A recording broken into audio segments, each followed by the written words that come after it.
Congress party अपनी साख बचाने की पुरजोर कोशिश कर रही। कांग्रेस जहां भारत जोड़ो न्याय यात्रा शुरू कर चुकी है, वहीं इस बीच उसके सालों के पुराने साथी ने साथ छोड़कर के पार्टी को बड़ा झटका दे दिया है। वो भी तब जब लोकसभा चुनाव सर पर हैं और कांग्रेस इंडिया गठबंधन में शामिल अपने साथियों के साथ चुनाव की तैयारियों में पुरजोर तरीके से जुटी हुई है। महाराष्ट्र कांग्रेस के बड़े नेता और राहुल गांधी के करीबी माने जाने वाले मिलिंद देवड़ा ने कांग्रेस से इस्तीफा दे दिया है। मिलिंद के इस्तीफे पर कांग्रेस के वरिष्ठ नेता जयराम रमेश ने बड़ा बयान दिया है। उन्होंने कहा कि मिलिंद देवड़ा के जाने से कांग्रेस को कोई फर्क नहीं पड़ेगा। एक मिलिंद देवड़ा जाएंगे तो लाखों मिलिंद देवड़ा हमारे साथ हैं। जो हमारी पार्टी की विचारधारा में विश्वास रखता है, हमारे संगठन पर इसका कोई असर नहीं पड़ेगा।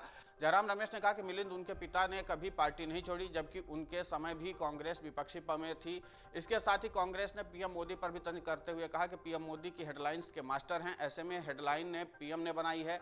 उन्होंने कहा कि पीएम मोदी मिलिंद को सुहावने सपने दिखाए होंगे, ये सारी टाइमिंग पीएम ने तय की है। जयराम रमेश ने कहा कि मिलिंद उनके पिता ने कभी पार्टी को नहीं छोड़ा, जबकि उनके समय भी कांग्रेस विपक्ष में थी। उन्होंने ये भी कहा कि बहुत से लोग टिकट चाहते हैं, लेकिन पार्टी सभी को टिकट नहीं दे सकती, इसका मतलब वो पार्टी को छोड़ दें।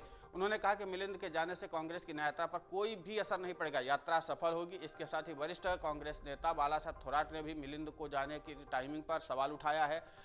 सोशल मीडिया पर एक पोस्ट शेयर करते हुए बालासाहेब थोराट ने कहा कि मिलिंद ने भारत जोड़ो न्याय यात्रा की शुरुआत के दिन को पार्टी को छोड़ने के लिए चुना है। ऐसा करके उन्होंने यात्रा खराब करने का, एक प्रकार से अपशगुन करने का असफल प्रयास किया है।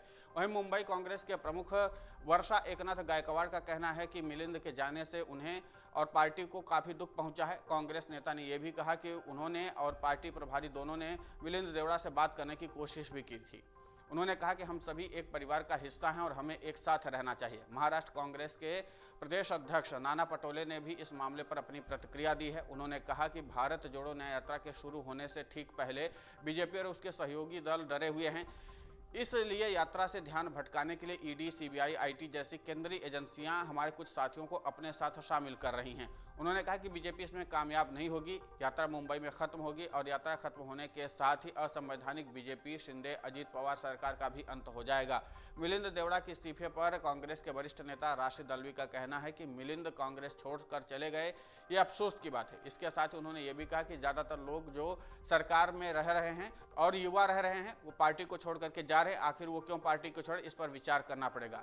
अल्वी ने सवाल किया और कहा कि एक ही दिन के अंदर कोई कैसे अपनी विचारधारा बदल सकता है। उन्होंने कहा कि ऐसा लगता है कि आज की राजनीति में विचारों की अहमियत कम हो गई और सत्ता की अहमियत ज्यादा हो गई है। मिलिंद के पार्टी छोड़ने पर कांग्रेस के वरिष्ठ नेता आचार्य प्रमोद कृष्णम ने भी अपनी प्रतिक्रिया दी है। उन्होंने कहा कि कांग्रेस में कुछ ऐसे लोगों का कब्जा हो गया है जो न तो सच को सुनना चाहते और न सनातन न राम की बात सुनना चाहते। उन्होंने कहा कि जमीनी हकीकत बताने की कोशिश करेगा उसको कांग्रेस छोड़नी पड़ रही है। उन्होंने कहा कि राम मंदिर के प्राण प्रतिष्ठा का निमंत्रण ठुकराने पर भी कांग्रेस पर हमला बोल दिया। उन्होंने कहा कि भगवान राम के मंदिर के निमंत्रण को जिस तरीके से ठुकराने का काम किया गया है, मुझे लगता है कि उनका प्रकोप शुरू हो गया है। कुल मिलाकर के एक तरफ कांग्रेस में दो धड़े भी बट गए हैं। एक तरफ भारत जोड़ो न्याय यात्रा भी कांग्रेस की तरफ से निकाली जा रही है, जिसकी शुरुआत हो चुकी है, और इन सब के बीच में जिस तरीके से पार्टी के बड़े और कद्दावर नेता दामन छोड़ रहे हैं, वो सवाल उठने भी लाजमी है कि कांग्रेस आखिर अपने नेताओं के साथ सामंजस्य क्यों नहीं स्थापित कर पा रही है।